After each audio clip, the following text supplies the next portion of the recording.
वसुदेवसुतं देवं कंसचाणूरमर्दनं देवकी परमानन्दं कृष्णं वन्दे जगद्गुरुम्।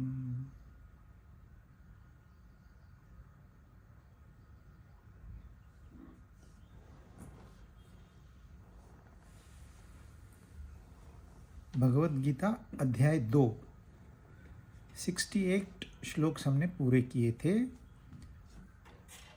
उसने भगवान ने पहले स्थितप्रज्ञ के लक्षण बताए,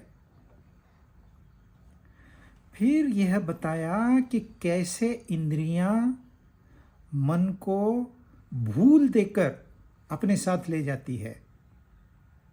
बुद्धि का महत्व बताया, फिर ये बताया कि कैसे मन बुद्धि को हाईजैक करता है, और जब बुद्धि ही नहीं रही, पूरी संसारी हो गई, तो विनाश निश्चित है। इसलिए मनुष्य सुख और दुख इसके चक्कर में यूं फंस जाता है, वो भंवरे में उसको बाहर कैसे निकलना पता ही नहीं रहता। इसलिए वो कहते हैं तस्मात् महाबाहो, इंद्रियों पे पहले काबू कर। सबसे पहले वो रिक्वायरमेंट है। पर इंद्रियों पे काबू करना मतलब लोग समझते हैं हम पनिश करेंगे अपने इंद्रियों को, हम पनिश करेंगे हमारे मन को, सर पे खड़े रहेंगे, एक पैर पे खड़े रहेंगे, कांटों पे सोएंगे, खाना बंद कर देंगे। ये कोई सही तरीका नहीं है। भगवत गीता में ऐसे कहीं भी नहीं कहा गया है। इसको तपस नहीं कहते।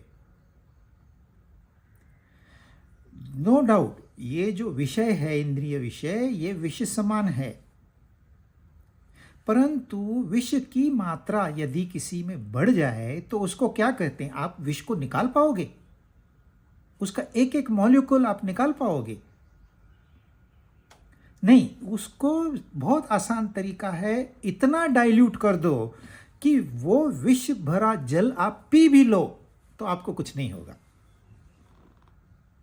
आपने विष के लिए कुछ नहीं किया, विष को हाथ भी नहीं लगाया, उसको ज्यों का त्यों छोड़ दिया, और उसमें आपने न्यूट्रल लिक्विड ऐड किया, पानी ऐड किया, कुछ भी ऐड किया, तो वो इतना डाइल्यूट हो गया कि अब ये विष आपको परिणाम नहीं करना है। और ये जीवन का सूत्र है।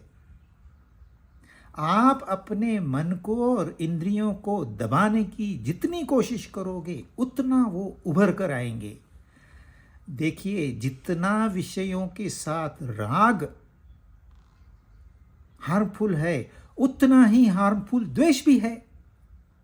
तो विषयों से द्वेष क्यों करना है? वो बेचारे न्यूट्रल है, जड़ है, वो अपनी जगह पे है, उनसे द्वेष नहीं करना। उनको डाइल्यूट, अच्छा डाइल्यूट कैसे करें? तो ये आपने थोड़ा सा नित्य नियम अपने लिए बना लेना है। सुबह हो, शाम हो, दोपहर हो, खाते पीते, उठते बैठते, जागते सोते, आपका ध्यान जो उच्चतम ध्येय है उसकी ओर होना चाहिए, और कुछ नहीं। सुबह जल्दी उठ जाओ, थोड़ा सा नहा धो के भगवत गीता हो गया, भागवत हो गया, रामायण हो गया, हनुमान चालीसा, जो आपको अपना इष्ट है उस इष्ट से इस मन को भरते जाओ। इतना भर दो, इतना भर दो कि विषय भी वहां रह रहे हैं, लेकिन आप विषयों को भूल जाओगे। और ये टेक्निक है, सही टेक्निक इंद्रियों को काबू में रखने का। पनिश नहीं करना है इंद्रियों को।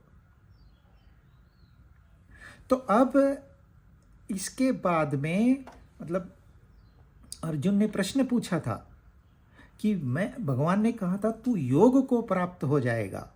तो अर्जुन ने प्रश्न पूछा, क्या ऐसे मनुष्य भी होता है? वो कैसे दिखता है, क्या उसकी व्याख्या है, कैसे उठता है, कैसे बैठता है, कैसे चलता है, वगैरह।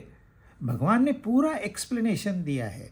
और अब आगे के आखिरी 4 श्लोकों में उस स्थिति का वर्णन करते हैं। पहले तो व्याख्या कर दी, कैसे उठता है, कैसे बैठता है, कैसे बोलता है, बता दिया पूरा।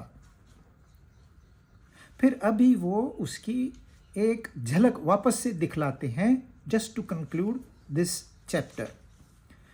तो 69, या निशा सर्वभूतानां तस्यां जागर्ति संयमी, यस्यां जागृति भूतानि सा निशा पश्यतो मुनेः। सर्वभूतानां, सारे प्राणी, जिसको रात कहते हैं, उससे संयमी मनुष्य उस रात में जागता रहता है। अब ये पोएट्री है। और जिसमें सब प्राणी जागते हैं, वह मुनि की दृष्टि में रात है। जो रात है उसके लिए दिन है, जो दिन है उसके लिए रात है। तो ये कहने का तात्पर्य इतना ही है कि हम गलत तरीके से जी रहे हैं, वह संयमी, वह मुनि सही तरीके से जी रहा है। हम जीने के लिए आए हैं, खाली पेट भरने के लिए नहीं। जीवन एक उत्सव है, ये आनंद भरा पर्व है। रोते बैठने से कुछ नहीं होगा। जमाना खराब हो गया है, ये प्रॉब्लम है, वो प्रॉब्लम है। अरे प्रॉब्लम अपने पास है। जमाना खराब हो गया मतलब मैं खराब हो गया। जमाना कैसे सुधरेगा? पहले मुझे सुधरना होगा।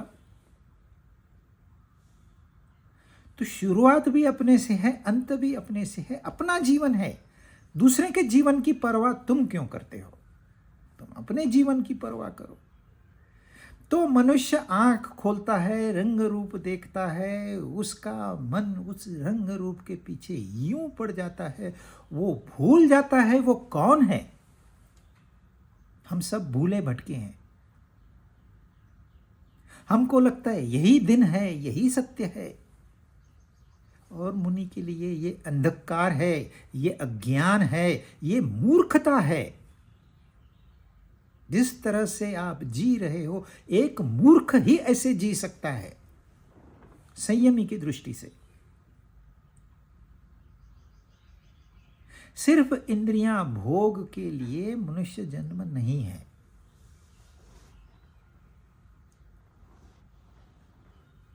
तो ये उन्होंने कहा है, दिन है, रात है, रात है, दिन है। ये हमें जागना है। हम अभी सोए हुए हैं। हम असत को सत्य मान चुके हुए हैं, गलत को सही मान चुके हुए हैं। देखिए, मनुष्य जन्म क्यों होता है? सारे लोग सवाल पूछते हैं। यदि मनुष्य जन्म देखने और सुनने के लिए होता तो क्या ये एट द एंड व्यर्थ नहीं होता? सिर्फ देखना और सुनना है, सिर्फ इंद्रियों का विषय भोग करना है। क्या पाया? क्योंकि आपने शुरुआत बचपन में की, जब बुढ़ापा आ गया तो क्या पाया? क्योंकि अब तो इंद्रियां साथ नहीं दे रही। जब इंद्रियां साथ दे रही थी तो उनको भोग में लगा दिया। अब इंद्रियां साथ नहीं देती तो मनुष्य प्रश्न पूछता है क्या पाया? और फिर बोलता है यार कुछ नहीं पाया मैंने, तो जीवन व्यर्थ गया। तो जीवन मिला ही क्यों था आपको? जब आप कहते हो जीवन व्यर्थ गया तो कहीं ना कहीं आप ये जानते हो जीवन का कुछ मकसद था, पर हम भूल गए हैं। जीवन का बहुत सिंपल मकसद है। वो ये है कि इस संसार को अच्छी तरह से जानना है। उस जानने के लिए आंख कान आवश्यक है, देखना सुनना आवश्यक है। नहीं तो जानोगे कैसे?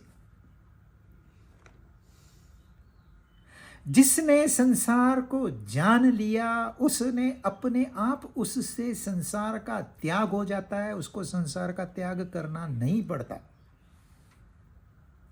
त्याग हमेशा हो जाता है। जो कहता है मैंने किया वो भूला भटका ही है।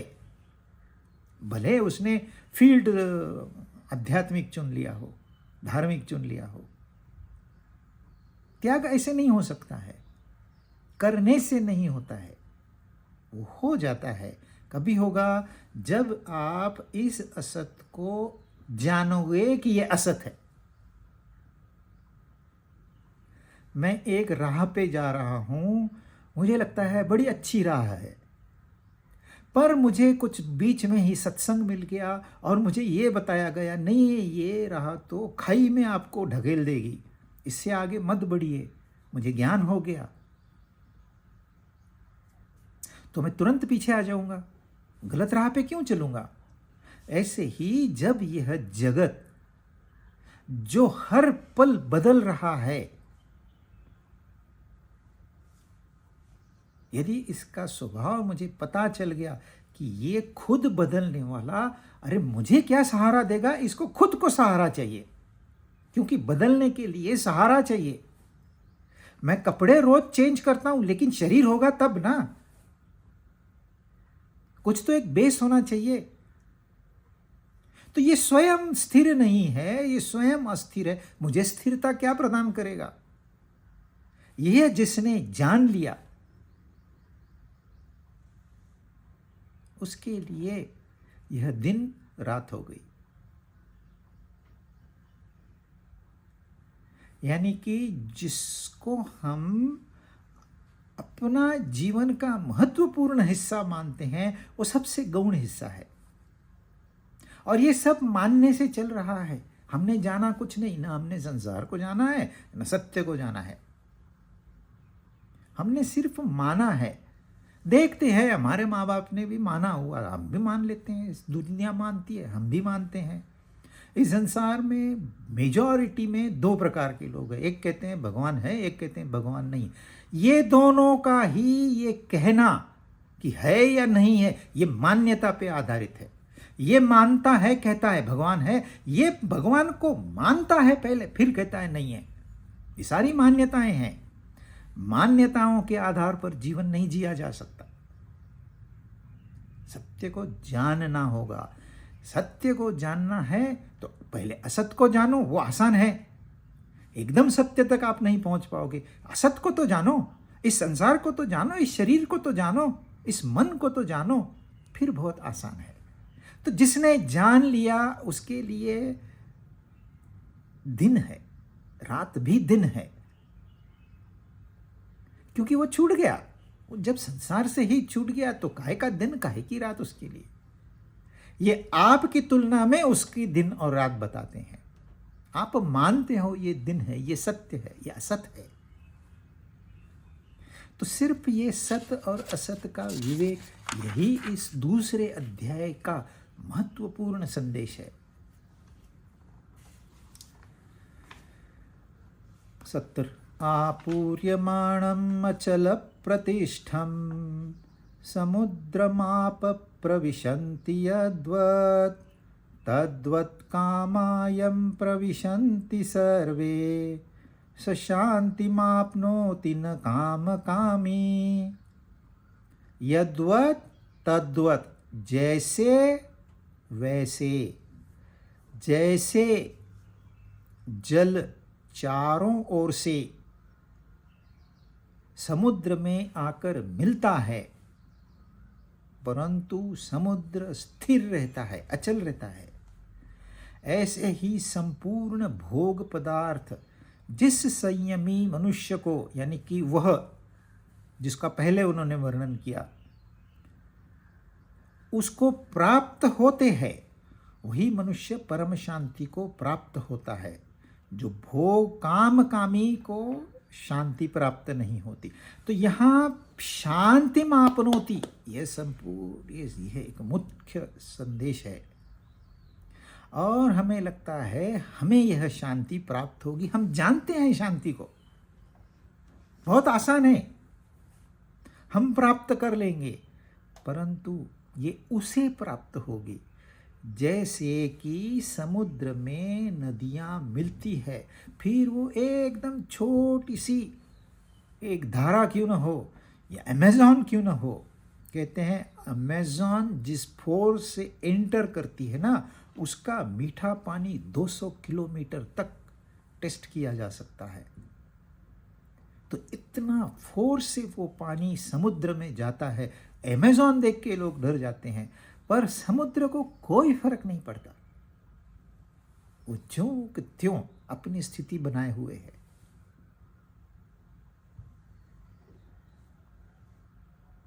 क्योंकि समुद्र में गहराई होती है, उस गहराई में सारी नदियां समा जाती है। वैसे ही संयमी मनुष्य में गहराई होती है। वो बात नहीं करेगा, करेगा तो गिने चुने शब्द ही बोलेगा, परंतु उसके अंदर में जो घट रहा है उसका आकलन बाहर से नहीं हो सकता।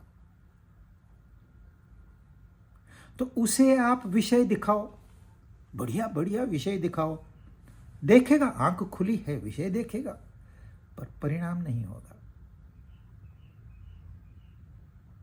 विषयों का आवश्यकता होगी तो ग्रहण भी करेगा, पर परिणाम नहीं होगा, क्योंकि वो जिस गहराई में डूबा हुआ है उसमें ये विषय निग्लिजिबल है। इनकी कोई अहमियत नहीं है, विषयों की कोई अहमियत है ही नहीं। जब तक वो कॉन्सेंट्रेटेड है हमको लगता है यह विष है, एक बार वो डाइल्यूट हो गया तो हमको पता भी नहीं ये विष में, इसमें विष है। वैसे ही जिसने विषयों को इतना डाइल्यूट कर दिया है कि उनका कोई महत्व ही नहीं है जीवन में, तो विषयों को वो ग्रहण करे नहीं करे दोनों समान है। उसे 5 स्टार होटल में बिठाओ, वहाँ भी मैं एंजॉय करेगा। उसको सूखी रूखी एक रोटी और चटनी दे दो थोड़ी, उसमें भी उतना ही आनंद लेगा। वो ये नहीं कहेगा मुझे 5 स्टार होटल, अरे मैं तो संयमी मनुष्य हूँ, मुझे लग्जरी कार चाहिए। नहीं तो बड़े बड़े स्वामी बोलते इंद्रियों को काबू में रखो, ये विष है, ये विष तुम्हें मार देंगे। अरे तुमने किया है क्या? तुमको तो लग्जरी कार मिल रही है, तुमको तो फर्स्ट क्लास ट्रैवल मिल रहा है, तुमको तो 5 स्टार खाना मिल रहा है। दूसरों को कहने में क्या जाता है? तुमने खुद संयम किया हुआ है। कैन यू स्किप इवन 1 मील? परंतु यहां वो उसका वर्णन कर रहे हैं। संयमी मतलब जिसने अपने मन में परमात्मा को इतना भर दिया है, इतना भर दिया है कि उसमें विषयों का कोई महत्व रहता ही नहीं है। तो मन से आप कुछ विषय निकाल के फेंक नहीं सकते, कामना निकाल के फेंक नहीं सकते, वो बहुत बड़ा कठिन काम है। परंतु आप परमात्मा का नाम तो भर सकते हो, उसका स्मरण तो भर सकते हो, उसकी सेवा तो भर सकते हो। वो इतना भर दो, इतना भर दो, ये छोटा मन विशाल हो जाए।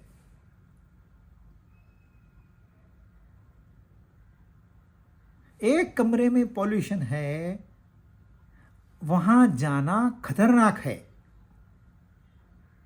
पर कमरे में तो जाना है, तो क्या करोगे? अरे फ्रेश हवा का झोंका उसमें छोड़ दो,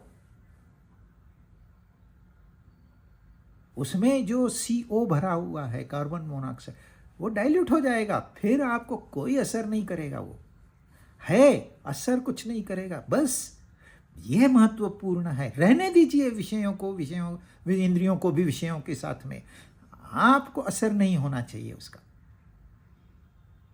इसलिए सिर्फ ध्यान उठा के, विषयों से उठा के परमात्मा में लगाना है, कृष्ण में लगाना, जो आपका इष्ट हो।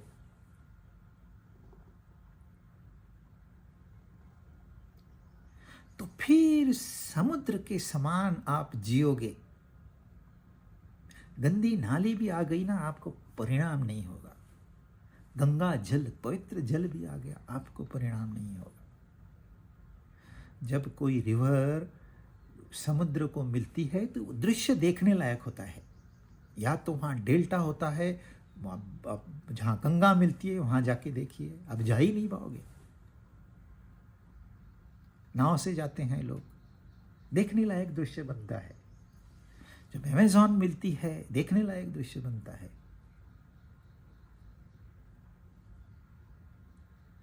परंतु समुद्र की गहराई की वजह से समुद्र जैसे शांत था वैसे शांत है। पर ये शांति क्या है? ये बहुत कन्फ्यूजन है इस शांति को लेके। हम लोगों को एक आध्यात्मिक मीटिंग में बुलाया गया था। स्पेन में मेयॉर्क करके एक आइलैंड है, वो आइलैंड पे एक रिसॉर्ट है। बोलते ऐसी शांति है, ऐसी शांति है कि पूछो मत। हम गए। उस सिटी से तो 130 यूरो लगता है उस रिसॉर्ट को जाने को। इतना महंगा है। हाँ, हमारे इंडियन के लिए तो महंगा ही है, उनके लिए भी महंगा है। अच्छा, वहां बंजर जमीन है, आसपास पेड़ पौधे भी नहीं है। पेड़ पौधे नहीं है तो पक्षी भी नहीं है, कोई प्राणी भी नहीं है। कोई पक्षी नहीं है तो कोई आवाज भी नहीं है। आवाज नहीं है तो कहते हैं क्या शांति है, क्या शांति है। अब वहाँ अमीर लोग आते हैं, महंगी प्लेस है, वहाँ का भोजन वगैरह सारी व्यवस्था अत्युत्तम है। और न जाने क्या 2-2 घंटे स्विमिंग पूल के पास में पड़े रहते हैं, ऐसे ही पड़े रहते हैं। एक शॉर्ट पहनी है, अब पड़े हैं 2-2 घंटे, हिलता नहीं है मनुष्य। पता नहीं उन्होंने कुछ खाया है, पिया है, पता नहीं, पर शांति है।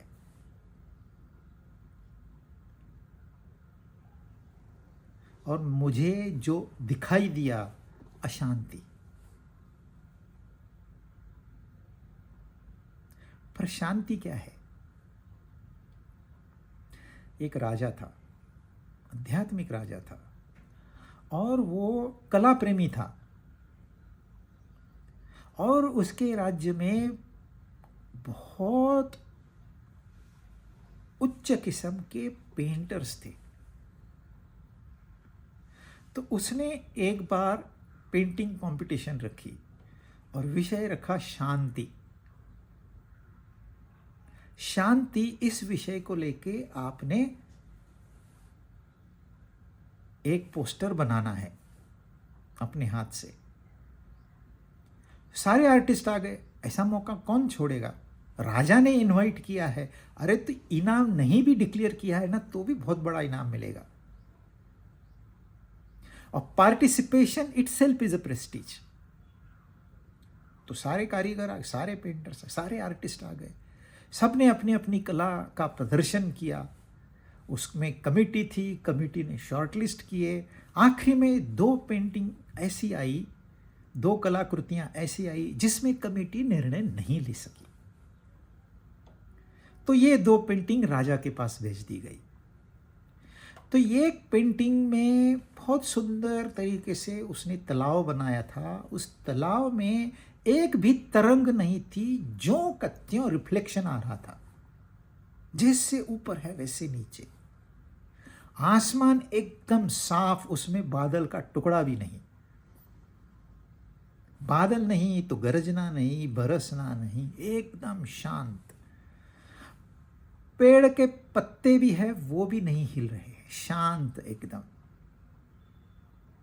उस तालाब के एक किनारे के एक छोटी सी जगह थी, कवर्ड। उसमें एक पक्षीण अपने बच्चों के साथ में बैठी थी, वो भी शांत। तो आप उस पेंटिंग के, उस कलाकृति के किसी भी कोने में देखिए, आपको शांति का संदेश मिलेगा। उसके आगे की जो पेंटिंग थी उसमें भी एक तालाब था, लेकिन बादल गरज रहे हैं, बिजली कड़क रही है, ओले बरस रहे हैं उस पानी में। प्रतिबिंब तो है ही नहीं। हवाएं चल रही है, आंधी चल रही है, और उसी जगह पे एक पक्षी है, उसके चूजे हैं। यह पक्षी गा रही है, उसके चूजे उसका साथ दे रहे हैं।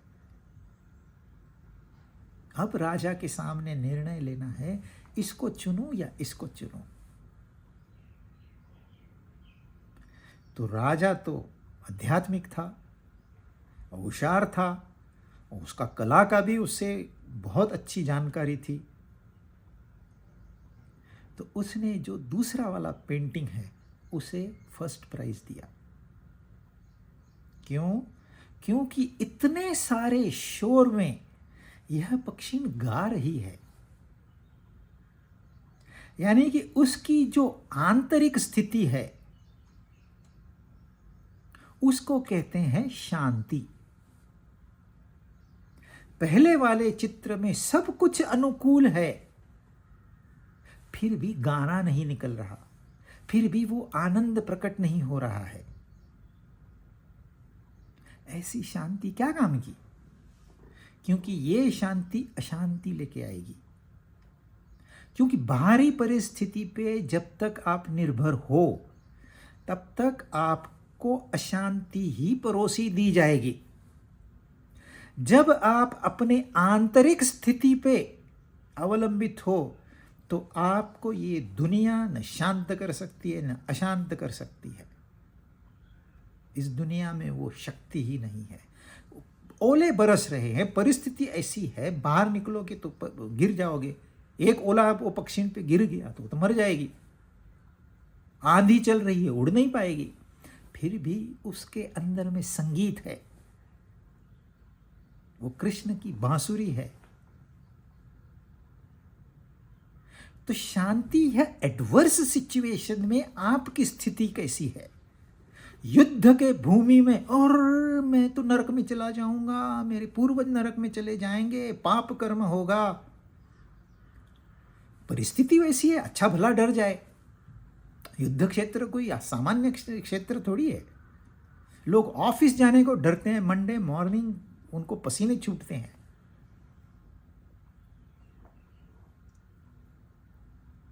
सामान्य मनुष्य डर जाता है, पर वहां जो डट के खड़ा रह के गीता का ज्ञान दे सकता है वो स शांति आपनो दी। वही मनुष्य परम शांति को प्राप्त होता है। काम कामी को शांति का कभी सवाल ही नहीं है। उस बेचारे को शांति होती है यही पता नहीं है। उसको तो लगता है ये 100 साल की उम्र बहुत कम है। अरे मैंने तो अभी तक ठीक से देखा नहीं दुनिया को। मैं तो अभी अलास्का नहीं गया, मैं तो अभी पेरू नहीं गया, मैंने तो अंटार्कटिका नहीं देखा। वो सिर्फ भोगों की ही बात करेगा। अच्छा, पृथ्वी देख के हो गई, बोलेगा चांद पे नहीं गया मैं, स्पेस स्टेशन में तो एक दिन रह के आऊं। समाप्त नहीं होगा। और जब तक काम से भरा हुआ मनुष्य है उसको कभी शांति का पता भी नहीं चलेगा।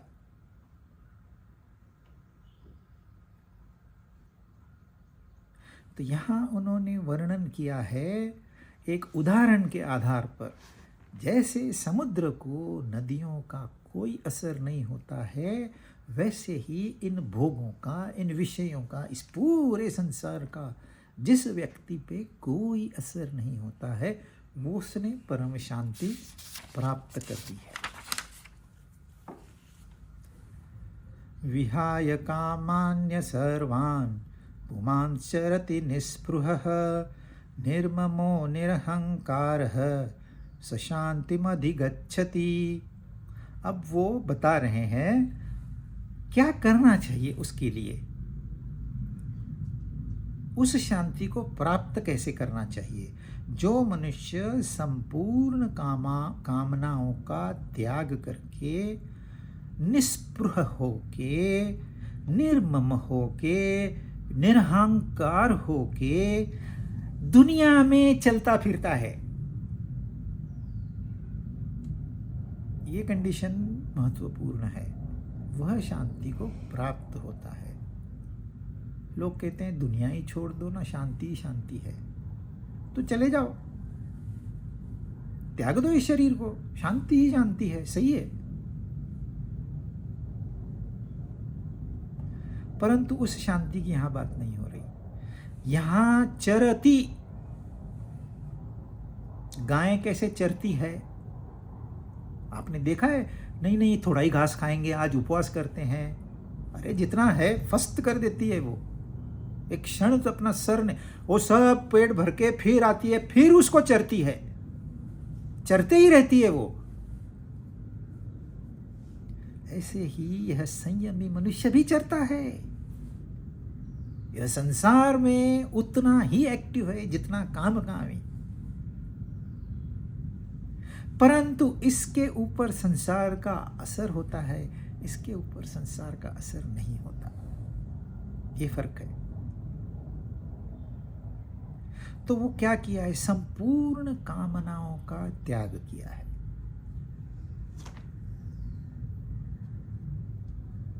जब अर्जुन ने प्रश्न पूछा स्थित प्रज्ञ का, तो भगवान ने यही बताया, प्रजहाति यदा कामान सर्वान पार्थ मनोगतान आत्मन्येव आत्मन तुष्ट। सारी की सारी कामनाओं को मन से निकाल दिया, पर अपने आप में संतुष्ट है। हमको लगता है हम कामना को पैदा करेंगे, उसको पूरा करेंगे तो हमको संतुष्टि प्राप्त होगी।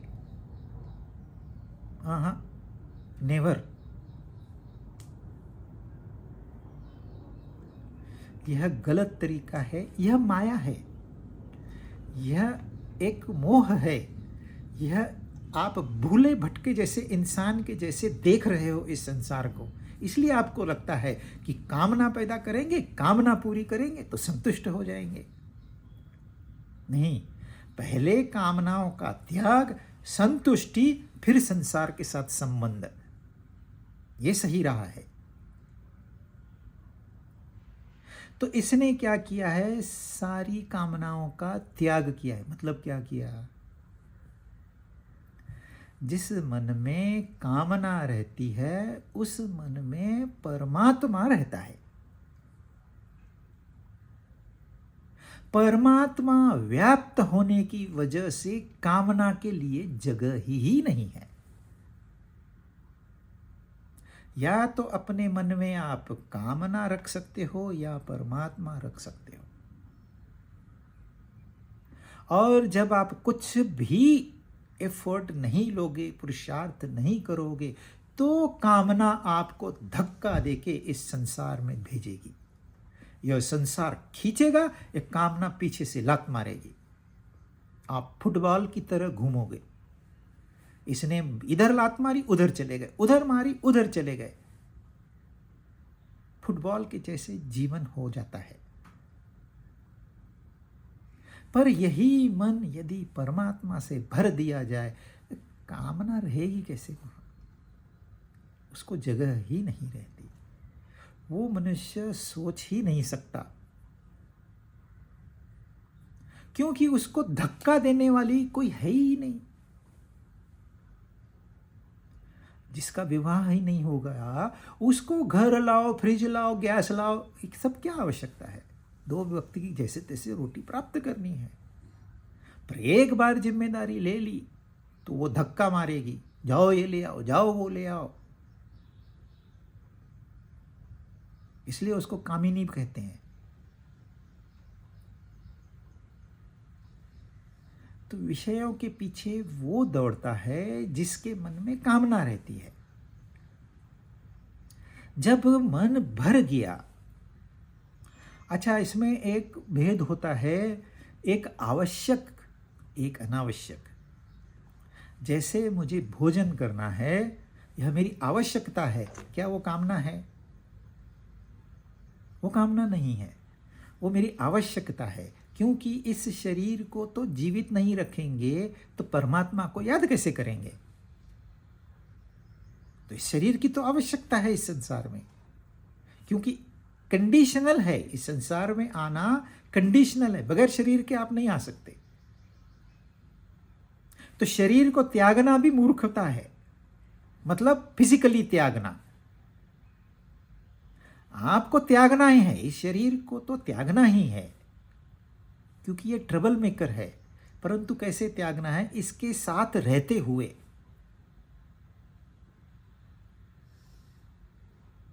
तो हम ये सोचते हैं, चलो मैं कामना नहीं है मेरी, पर ये आवश्यकता है। निस्पृह होता है ना, वो आवश्यकता को भी भूल जाता है।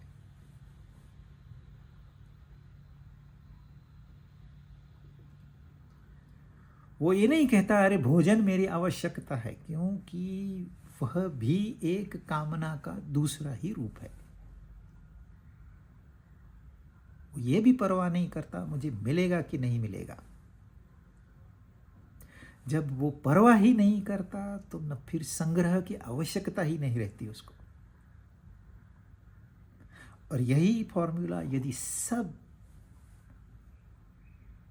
इसको एडॉप्ट करें तो इस दुनिया में कोई समस्या नहीं रहेगी, क्योंकि यह धरती माँ उतना प्रोड्यूस करती है कि हर एक का पेट भर जाए, न कम न ज़्यादा। उसको बोलना नहीं पड़ता, वो अपने आप जो जीव आने के पहले उसका बंदोबस्त हुआ है। तो फिर भूखमरी क्यों है? क्योंकि वेस्टेज है। हम जब एक व्यक्ति के खाने जितना खाना फेंक देते हैं तो कहीं न कहीं एक व्यक्ति को भूखा सोना पड़ता है या दो व्यक्तियों को आधा खाना मिलता है, क्योंकि प्रकृति ने तो सबके लिए समान दिया है। प्रकृति भेदभाव नहीं करती, वो ये नहीं सोचती ये अमीर है ये गरीब है, यह तो आध्यात्मिक है इसको डबल खाना दो, यह तो पापी है इसको खाना ही मत दो। ऐसे प्रकृति नहीं सोचती। जीव है तो उसका भोजन का बंदोबस्त भी है। सिर्फ कहाँ है ये आपने ढूंढना है, आपने हासिल करना है, पर है गारंटेड। जब है तो फिर काहे की चिंता? ये उसका पॉइंट ऑफ व्यू है। ममता और अहंता ये दोनों नहीं होनी चाहिए। ये ममता क्या है? यह मेरा है। यह मन जो है जिसे छू लेता है उसे कहता है ये मेरा है। एक छोटी सी चीज खरीद ली, ये मेरा है। और जैसे ही मनुष्य के बुद्धि के अंदर एक विचार आता है, पहला विचार, वैसे ही तत्क्षण विचार करता यानी कि अहम पैदा हो जाता है। पहले नहीं था अहम। और फिर ये अहंता, मैं और मेरा, ये पैदा हो जाते हैं। जहां मैं और मेरा है वहां अशांति रहती है। जहां मैं और मेरा नहीं है वहां शांति है, ऑटोमेटिक, कुछ करना नहीं पड़ता। परंतु ये तो बड़ा सब्जेक्ट है, कैसे आप इसको प्राप्त करोगे? सब लोग कहते हैं अरे कर्म करो, कर्म की राह पे चलो, कर्म योग करो, तुम्हारी अहंता ममता छूट जाएगी। ज्ञानी कहते हैं ज्ञान लो, विवेक को पैदा करो, तुम्हारी अहंता ममता छूट जाएगी। भक्ति कहते हैं भगवान का नाम लो, तुम्हारी अहंता ममता। ये तीनों बातें सही है, पर यदि ढंग से इनको इस्तेमाल किया जाए तो। और सिर्फ एक कोई राह इसमें आपको कामयाबी नहीं दिला सकती। आपके हाथ के लिए कर्म योग करना है, आपके मन के लिए भक्ति योग करना है, आपके दिमाग के लिए ज्ञान योग करना है, तब ये अहंता ममता छूटेगी। अब होता क्या है, जो कर्मयोगी होता है ना, वो करता नहीं होता। आप मुझे धक्का मारो, जोर से धक्का मारो, मुझे दर्द होना चाहिए। आपने धक्का मारा, आपने सॉरी बोल दिया, मैंने कहा कोई नहीं यार, चलता है, होता है। Chapter is closed. कुछ हुआ आगे? नहीं हुआ। तो यहां कर्ता पैदा नहीं हुआ। क्योंकि कर्ता पैदा नहीं हुआ, कर्म संग्रह कर्म नहीं हुआ। कर्म न होने से कर्म संग्रह नहीं हुआ। कर्म संग्रह न होने से प्रारब्ध नहीं आया, कर्म फल नहीं आया। कितना आगे होना था वो नहीं हुआ। अब वापस आप आओ, वापस मुझे धक्का मारो और पूछो, ए संभल के नहीं चल सकता क्या? तेरी आंखें फूट गई है क्या?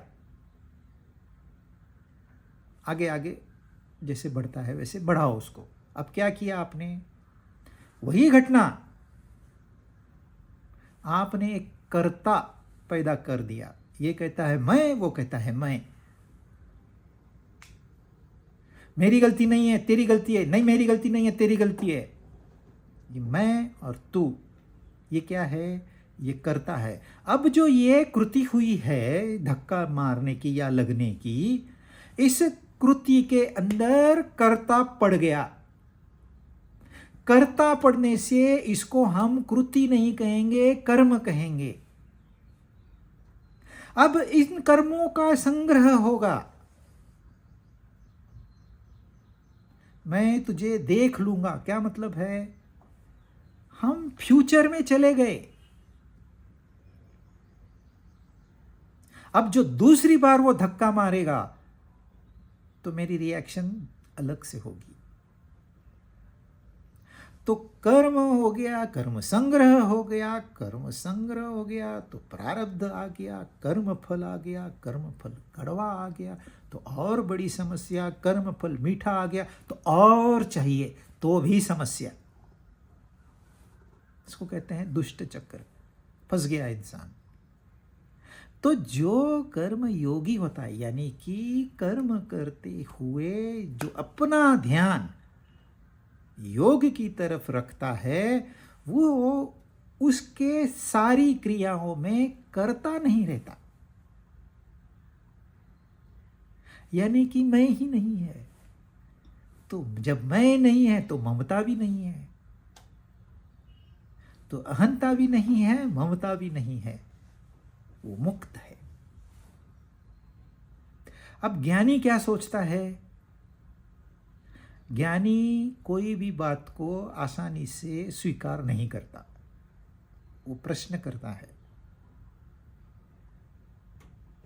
वो इस शरीर को लेके प्रश्न करेगा, शरीर के अंदर क्या है इसको लेके प्रश्न करेगा, ये मन क्या है इसको लेके प्रश्न करेगा।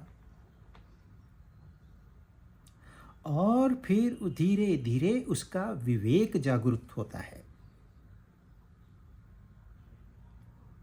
विवेक जागरूक होने के बाद उसको ये पता चलता है यह शरीर, यह मन, यह बुद्धि, यह सब संसार की एक हिस्सा है, संसार की प्रकृति की प्रॉपर्टी है। तो ये प्रकृति के होने से प्रकृति में ही तो जाएंगे, प्रकृति को ही तो चाहेंगे। इसमें क्या गलती है? अरे इंद्रियां विषयों के पास नहीं जाएंगी तो कहां जाएंगी? क्योंकि उनका संबंध है, वो पैदाइशी संबंध है। ये मन संसार में ही जाएगा, संसार के ही वस्तु से बना हुआ है। ये मन भले सूक्ष्म हो, वो भी पंच महाभूतों से ही बना हुआ है। जैसे ये शरीर पंच महाभूतों से बना हुआ है, मन भी पंच महाभूतों से बना हुआ है। फर्क इतना ही है, मन बनते समय वो जो पंच महाभूत है उनका पंचीकरण नहीं हुआ है, वो प्योर फॉर्म में है। शरीर बनते समय उनका पंचीकरण हुआ है, स्थूलीकरण हुआ है। इसलिए यह स्थूल मालूम पड़ते हैं, वो सूक्ष्म मालूम पड़ता है। पर है तो वो भी इसी का बना हुआ, प्रकृति का ही बना हुआ, तो प्रकृति में ही जाएगा ना। मैं इनसे भिन्न हूं, मैं न शरीर हूं, न मन हूं, न बुद्धि हूं। नहीं ये प्राण हूं। जब मैं इनसे अलग हूं तो ये मैं हूं और ये मेरा है, ये कहने का सवाल ही पैदा नहीं होता। तो न मैं रहा न मेरा रहा, तो न अहंता रही न ममता रही, मुक्त हो गया।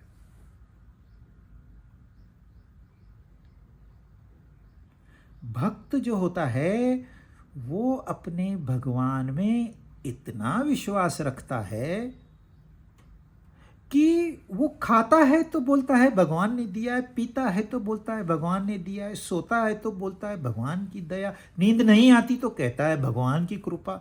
वो सब कुछ उस परमात्मा पे छोड़ देता है जिसे उसने देखा नहीं है, अनुभव किया नहीं है।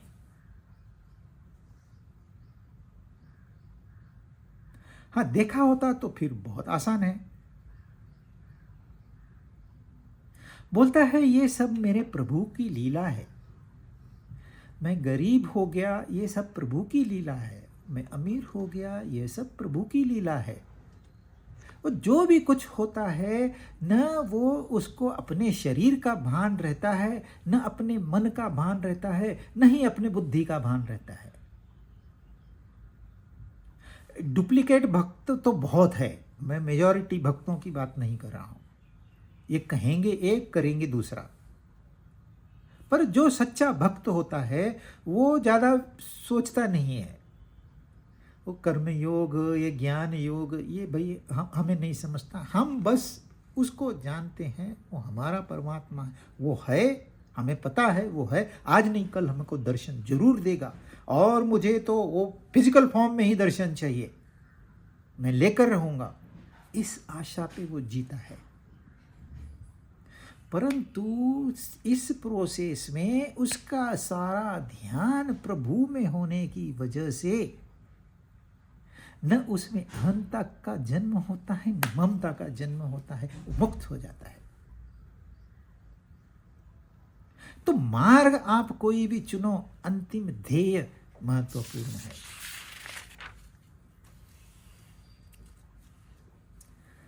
एषा ब्राह्मी स्थिति पार्थ नैनां प्राप्य विमुह्यति, स्थित्वा स्यामन्तकालेऽपि ब्रह्म निर्वाणमृच्छति। हे पार्थ, यह ब्राह्मी स्थिति है। इसको प्राप्त होकर कोई मोहित नहीं होता।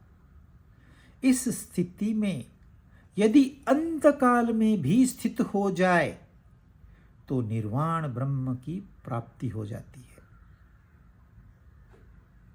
इस दूसरे अध्याय में अब तक उन्होंने सत और असत का विवेक बताया, जिसमें उसको एक को विनाशी एक को अविनाशी बताया। अब ये आखिरी के श्लोक में वह उसके लिए, सत के लिए ब्रह्म इस शब्द का इस्तेमाल करते हैं, स्थिति को एक्सप्लेन करते हैं कि यह ब्राह्मी स्थिति है, और ब्रह्म शांति को, ये निर्वाण को, ब्रह्म निर्वाण को प्राप्त करता है, यानी कि ब्रह्म की शांति को प्राप्त करता है, उच्चतम शांति को प्राप्त करता है। पहले तो ब्रह्म क्या है? ब्रह्म आता है बृहत से। अब हम बृहत की कल्पना भी नहीं कर सकते। ऐसा एक सूर्य है जिसका प्रकाश पृथ्वी तक पहुंचने के लिए 100 करोड़ साल लगते हैं।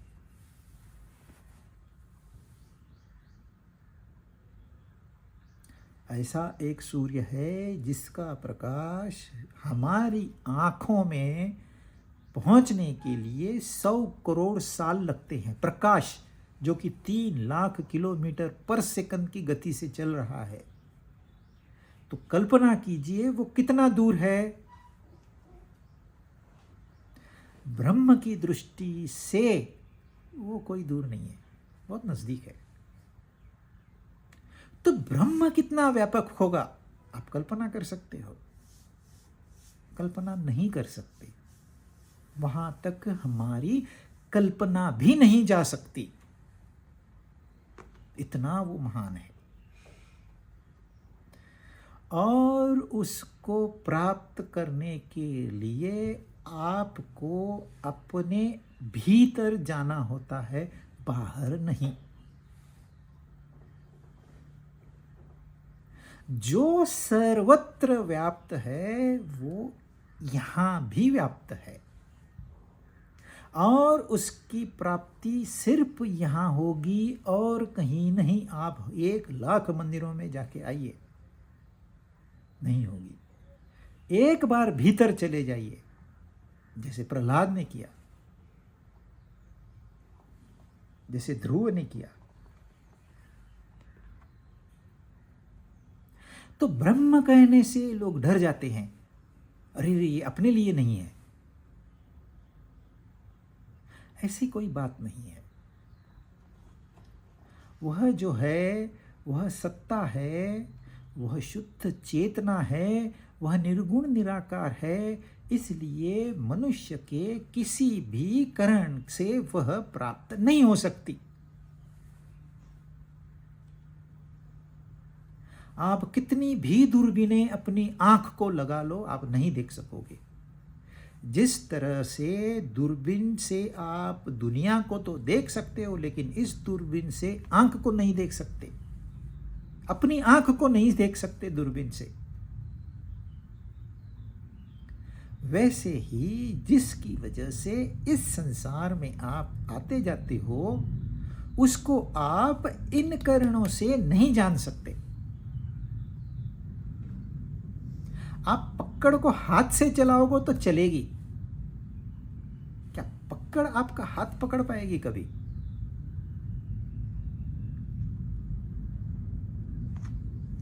तो यहां विवेक भी होना चाहिए, विचार भी होना चाहिए, और इसको समय भी देना चाहिए, तब जाके पता चलेगा।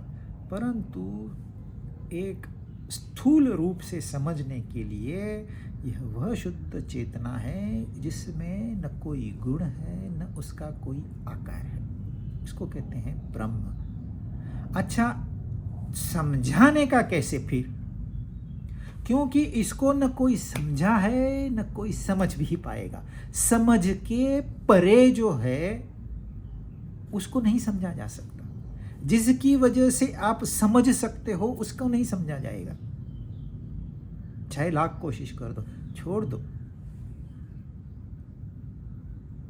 इस बुद्धि को ही त्याग दो, फिर जान जाएंगे। क्योंकि जानना और होना इसमें फर्क है। तो समझाने के लिए फिर उसके गुण बताते हैं। वो महान है, वो सत्य है, वो सर्वत्र है, वो अनंत है, वो अजन्मा है, वो अमर है। बहुत सारी बातें बताते हैं। इसका मतलब उसके गुणों का वर्णन करते हैं। वह निर्गुण है। निर्गुण में निर्गुण का गुणों के साथ जब वर्णन हो जाता है, वो निराकार है, परंतु अभी आपने उसको सगुण बना दिया तो उसको परमात्मा कहते हैं। पर लोग कहते नहीं नहीं, हमको तो देखे बगैर हम नहीं रहेंगे। तो फिर रामायण महाभारत में उसका चित्रण करके उनको बताया जाता है कि ये भगवान है, ये सगुण साकार है। तब वो कहते हैं हाँ, अब मैंने मान लिया। परंतु ये सब आपको शांत करने के लिए है, आपको सिर्फ राह बदलने के लिए है। अब आप गलत राह पे जा रहे हो, इन कहानियों के माध्यम से आपकी राह बदल देने का प्रयास वो लोग करते हैं।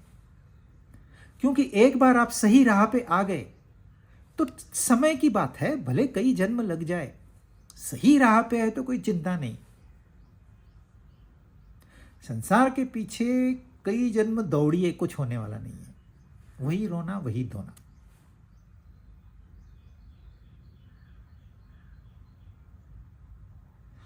तो ब्रह्म निर्वाण यानी कि उसकी शांति। अब देखिए वहां कुछ भी नहीं है तो क्या होगा, उसी को तो शांति कहेंगे हम।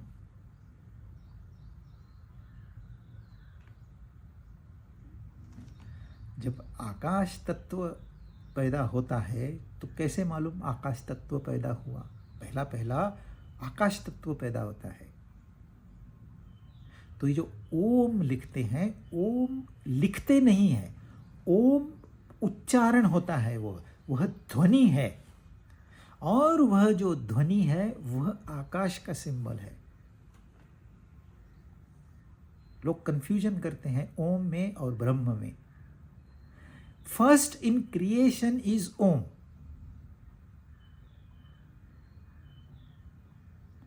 आकाश, ध्वनि यानी कि शब्द और कान, ऐसी निर्मिति होती है। फिर वायु, त्वचा, फिर अग्नि, आंख, फिर जल, रसना, फिर पृथ्वी, गंध, ऐसी रचना होती है। तो ये इंटरपोलेट उन्होंने अपना अभ्यास करके बताया है, नहीं तो आप कैसे जानोगे कि ब्रह्म में से आकाश पैदा हुआ? उन्होंने स्वयं का अभ्यास किया और स्वयं के यथा पिंडे तथा ब्रह्मांडे, इस तत्व के अनुसार ये थ्योरीज उन्होंने दी है। व्यर्थ की थ्योरीज नहीं है, पर जब तक हम अभ्यास नहीं करेंगे वहां पहुंच नहीं पाएंगे। तो हे पार्थ, जो इन्होंने अब तक बताया, इन्होंने सारा कर्म योग कवर किया, स्थित प्रज्ञ की स्थिति कवर की, फिर ये इंद्रियां, मन, बुद्धि कैसे हमको भटकाते हैं और क्या करना चाहिए उसके लिए ये बताया। फिर उस स्थिति का जो मनुष्य संयमी होता है वो कैसे बर्ताव करता है यह बताया। और वो कर्म योग बताने के पहले भगवान ने अर्जुन से कहा था कि तू योग को प्राप्त हो जाएगा। काहे को प्राप्त होगा, तो ये सब बताया बीच में। इसको कहते हैं यह ब्राह्मी स्थिति है, यानी कि आप ब्रह्म में स्थित हो सकते हो, चाहे आप पापी हो चाहे पुण्यात्मा हो, हर किसी का यह अधिकार है। इसको प्राप्त होकर कोई मोहित नहीं होता। मोह क्या है? यह शरीर, इसको मैं मानना, यह मोह है। यह मन, इसको मैं मानना, यह मोह है। इस पदार्थों को सत्य मानना, यह मोह है। ये नहीं है कि ये पदार्थ यहां नहीं है, लेकिन ये पदार्थ कल जैसे थे आज वैसे नहीं है, आज जैसे है वो कल वैसे नहीं रहेंगे, यह सत्य है। पर आप इनको ही सत्य मानते हो, यह मोह है। तो हम मोह में फंस के, जो मोह में फंसा है उसे कैसे मालूम कि मैं मोह में फंसा हूं? जो बच्चा होता है वो बूढ़ा को नहीं जान सकता, पर जो बूढ़ा होता है वो बच्चे को जानता है। तो मोह को जानने के लिए मोह से बाहर आना होता है। एक जवान जवानी में इतना मस्त होता है, उसको आता ही नहीं है कि बुढ़ापा मुझे आएगा भी। बुढ़ापा होता भी है। अरे ये बूढ़े लोग ये पैदाइशी ऐसे ही है, इनको कोई अक्ल नहीं है। इनके पास तो मोबाइल भी नहीं था, ये क्या जिएंगे? तो अपना मस्ती में रहो। उसको नहीं पता मैं भी इस स्थिति को प्राप्त, पर बूढ़े इंसान को मालूम है जवानी क्या होती है। ऐसे ही मोह में फंसे हुए को ये नहीं बता सकते कि तू मोह में फंसा हुआ है। अंतकाल में यदि लास्ट मोमेंट पे भी तूने इस सत्य को जान लिया तो तुझे भी उस ब्रह्म निर्वाण की प्राप्ति होगी। Even last moment, and last moment could be the next moment, you never know.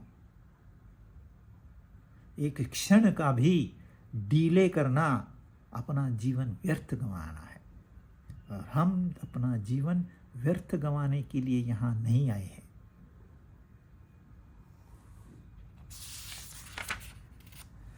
ओम तत्सत् इति श्रीमद्भगवद्गीतासूपनिषत्सु ब्रह्मविद्यायां योगशास्त्रे श्रीकृष्णार्जुनसंवादे सांख्ययोगो नाम द्वितीयोऽध्यायः।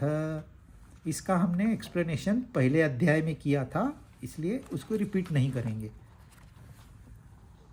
अब ये अध्याय यहाँ समाप्त नहीं हुआ है, इसको शुरुआत करनी है। वापस से हम पहला श्लोक पढ़ते हैं, फिर आप अपने आप इसको YouTube पे सुनिएगा। संजय उवाच तं तथा कृपयाविष्टम् अश्रुपूर्णाकुलेक्षणं विषीदन्तमिदं वाक्यम् उवाच Madhusudan. Next time third chapter.